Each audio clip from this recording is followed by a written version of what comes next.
Amazon company name కి Amazon river కి గల సంబంధం ఏంటి? అలానే చెస్ లో మొత్తం ఎన్ని మూవ్స్ ఉంటాయి? అండ్ అమెజాన్ ఫారెస్ట్ వల్ల మనకు జరిగే లాభాలు ఏంటి? ఇలా వీడియోలో ఇంకెన్నో ఇంట్రెస్టింగ్ ఫ్యాక్ట్స్ అయితే ఉన్నాయి. మీరు చేయవలసిన పని ఏంటంటే వీడియోని చివరి వరకు చూడండి, మీకు తప్పకుండా నొస్తుంది. ఇంకెందుకు ఆలస్యం, వెల్కమ్ టు ద ఛానల్ ఇన్కాక్ ఫ్యాక్ట్స్.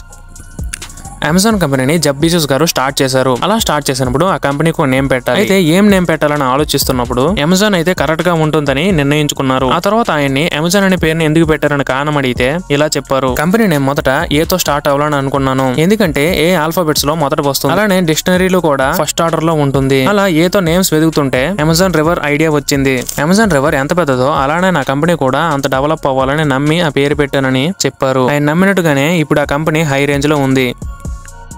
చెస్ ని మైండ్ గేమ్ అని ఎందుకు అంటారు? ఎందుకంటే ఒక రాంగ్ స్టెప్ వేసినా సరే గేమ్ మొత్తం మారిపోతుంది. అయితే చెస్ లో మొత్తం ఎన్ని స్టెప్స్ వరకు ఆడవచ్చు? మనం ఇక్కడ చూసినట్టయితే చెస్ ని మినిమం 2 స్టెప్స్ లో ఫినిష్ చేసేవచ్చు. దాన్నే ఫూల్స్ మేడ్ అని అంటారు. కానీ మాక్సిమం గా ఎన్ని మూవ్స్ వరకు ఆడవచ్చు మీరు ఇక్కడ స్క్రీన్ పైన చూడవచ్చు. మాక్సిమం గా చెస్ లో ఇన్ని కోట్ల మూవ్స్ అయితే పాసిబుల్. గూగుల్ ఇన్ఫర్మేషన్ ప్రకారం including illegal moves around 10^111 to 10^123 moves వరకు పాసిబుల్. ఇన్ని మూవ్ చేయాలంటే మీరు సంవత్సరం మొత్తం ఆ గేమ్ ఆడుతూనే ఉండాలి.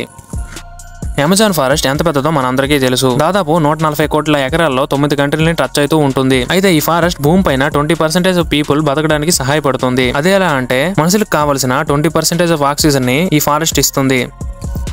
ఈ ప్రపంచం మొత్తంలో అరౌండ్ 6500 లాంగ్వేజెస్ అయితే ఉన్నాయి. అందులో ఫస్ట్ ప్లేస్ లో ఉన్నది ఇంగ్లీష్, అరౌండ్ 1.45 బిలియన్ పీపుల్ అయితే యూజ్ చేస్తున్నారు. అలానే సెకండ్ ప్లేస్ లో ఉన్నది చైనీస్, అరౌండ్ 1.13 బిలియన్ పీపుల్ అయితే యూజ్ చేస్తున్నారు. అండ్ హిందీ థర్డ్ ప్లేస్ లో ఉంది, అరౌండ్ 0.6 బిలియన్ పీపుల్ యూజ్ చేస్తున్నారు. అలానే లిస్ట్ లో చూసుకుంటూ పోతే మన తెలుగు 17th ప్లేస్ లో ఉంది, నియర్లీ 0.09 బిలియన్ పీపుల్ యూజ్ చేస్తున్నారు. అంటే 9 కోట్ల మంది యూజ్ చేస్తున్నారు.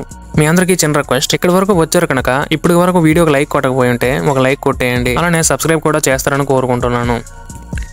ఇంగ్లీష్ ఆల్ఫాబెట్స్ మొత్తం 26 ఉన్నాయి. ఆర్డర్ లో చూస్తే జెడ్ లాస్ట్ వస్తుంది కనుక మనం జెడ్ లాస్ట్ అనుకుంటాం. కానీ అన్నింటికంటే లాస్ట్ లో కనిపెట్టబడ్డ ఆల్ఫాబెట్ జే. అసలు 1524 వరకు ఆల్ఫాబెట్స్ లో జే లేదు. జియాన్ జియార్జియో ఈయన ఒక ఇటాలియన్. ఈయన జే ని మొట్టమొదటిసారిగా 1524లో వరల్డ్ కి ఇంట్రడ్యూస్ చేశారు.